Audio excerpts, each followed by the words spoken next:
Olá,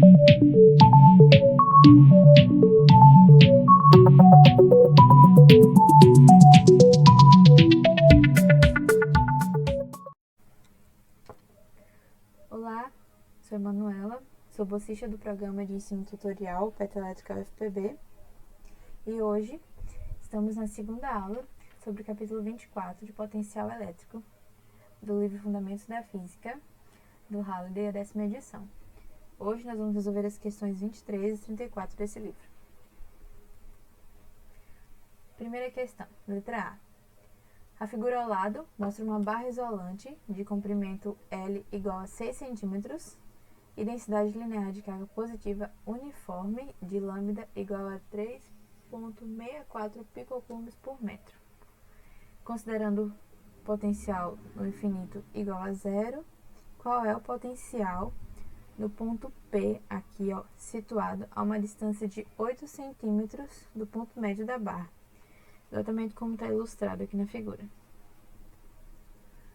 Bom, para calcular o potencial em um ponto a uma distância de uma carga positiva, a gente usava V igual a 1 sobre 4π epsilon 0 sobre Q vezes Q sobre R, é a distância R. Como a gente tem uma barra carregada, agora com densidade, a gente pode considerar cada parte infinitesimal dessa barra como um elemento de carga.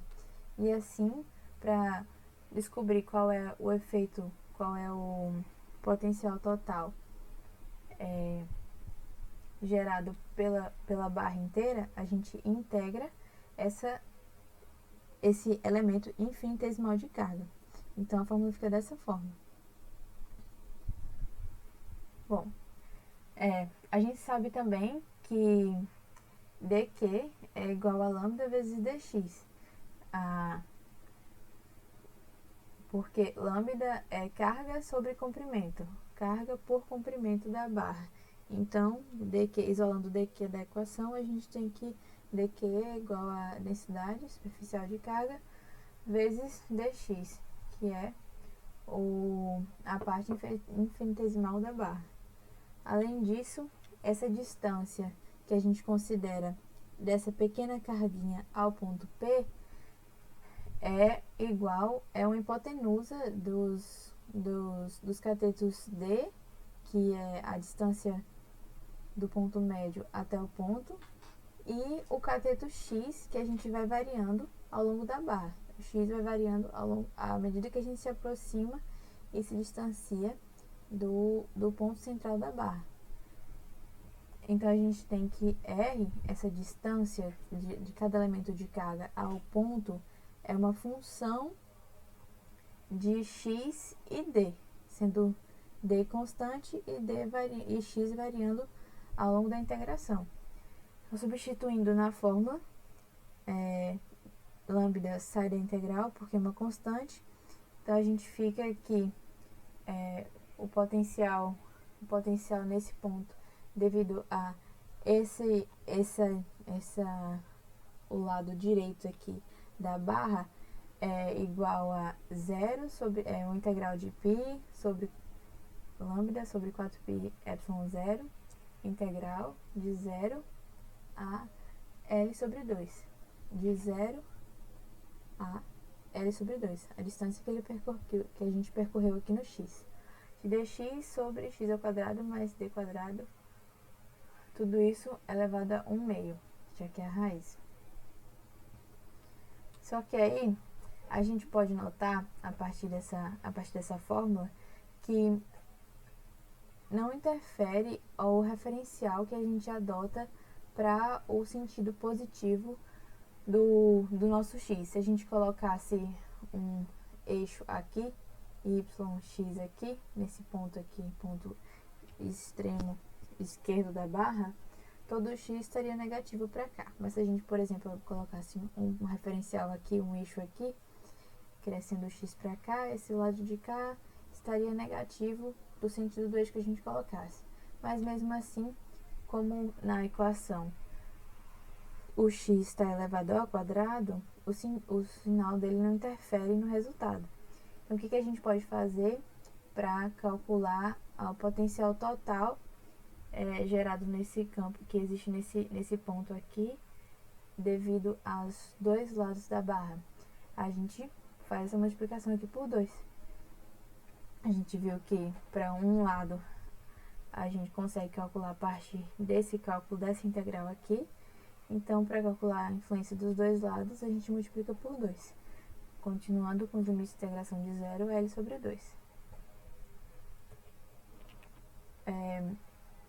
A resolução passo a passo dessa integral que a gente viu aqui, eu vou deixar um link na descrição que explica como a gente desenvolve essa equação aqui, porque para desenvolver essa integral tomaria metade da aula.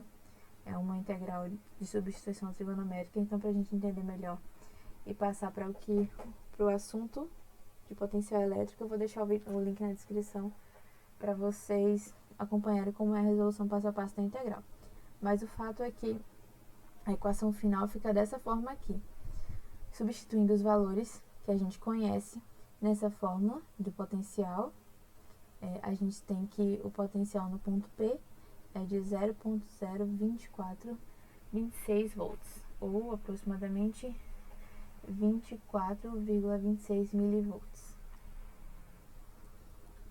E na questão B ele pergunta o seguinte: a figura ao lado mostra uma barra igual ao item A, exceto pelo fato de que a metade direita está carregada negativamente. O valor absoluto de densidade continua sendo o mesmo da questão A, da letra A. Considerando V potencial no infinito igual a 0 também, qual é o valor de V no ponto P? Vamos lá. Bom, vamos aqui observar mais de perto o que está acontecendo. De um lado da barra, a gente tem uma densidade de carga positiva e do outro lado da barra a gente tem uma densidade de carga negativa. O que vai acontecer com isso?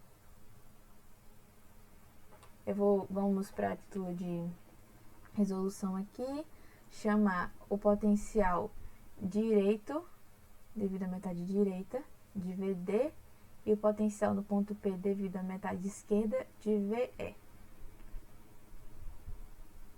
Bom, VD, usando o mesmo cálculo, as mesmas equações da letra A, a gente isolando o lambda, que é uma constante, na parte direita, a gente tem que a barra está carregada negativamente. Então, a nossa densidade de carga é negativa. A gente fica com menos lambda, 4π sobre ε0, integral de 0 L sobre 2, e dx sobre x ao quadrado mais d ao quadrado, tudo isso elevado a 1/2. E na parte esquerda, como o potencial é positivo, o nosso lambda, nossa densidade de carga, é positiva.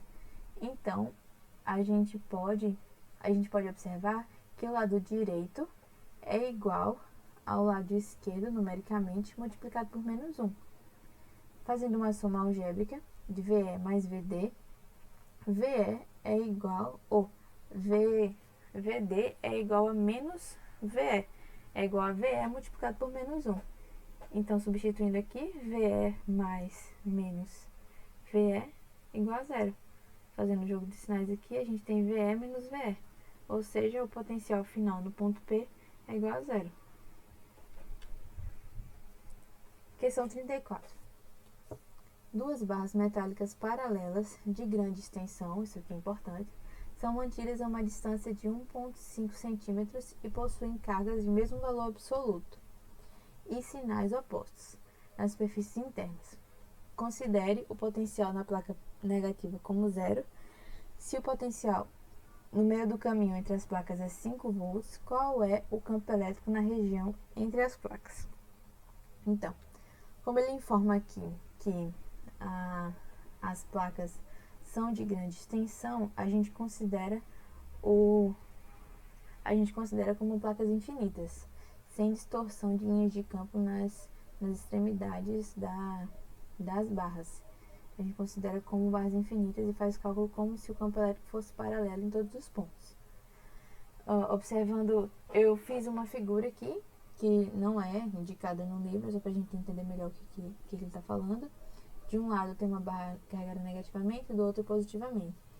Em uma distância D2 da carga positiva ou D2 da barra negativa, o potencial nesse ponto aqui é de 5 volts. Chamando esse ponto aqui de ponto A e esse ponto aqui de ponto B, a gente vai começar a fazer os cálculos a partir disso. Bom, a gente sabe que o potencial, que o sentido do campo elétrico é aponta do positivo para o negativo. E assim, isso aqui foi como eu determinei. O enunciado da questão não informa quais são os lados positivos e negativos da barra. Isso aqui foi eu que criei. Então, para essa figura aqui do slide, o sentido do campo elétrico aponta nessa direção. Além disso, considerando duas placas paralelas muito grandes, a gente tem que o campo elétrico é igual a menos a variação de potencial sobre a variação no espaço, ou o que foi percorrido no espaço. Substituindo em valores, a gente tem que o menos da equação, VB no ponto B menos VA, VB na metade é de 5 volts menos VA, que é no ponto negativo da barra negativa é 0 volts, então 5, sobre a distância percorrida, que foi D sobre 2, em que D é 1,5 centímetros, ou seja, 1,5 vezes 10 é menos 2 metros, colocando tudo em unidades do SI.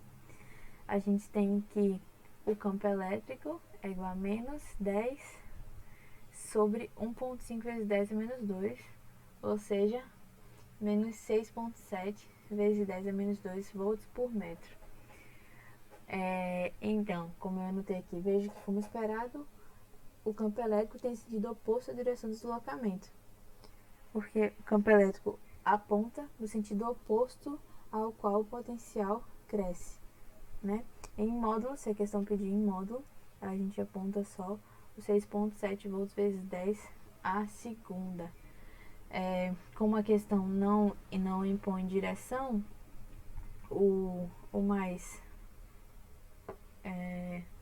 correto, não é correto, né? Mas o mais, não tô achando a palavra agora, mais justo seria a gente colocar essa informação em módulo, já que esse sentido aqui só é válido para essa montagem que eu criei aqui. Então a gente poderia responder a alternativa à questão em função do módulo. É isso. Obrigada pela atenção. Nos vemos na parte 3.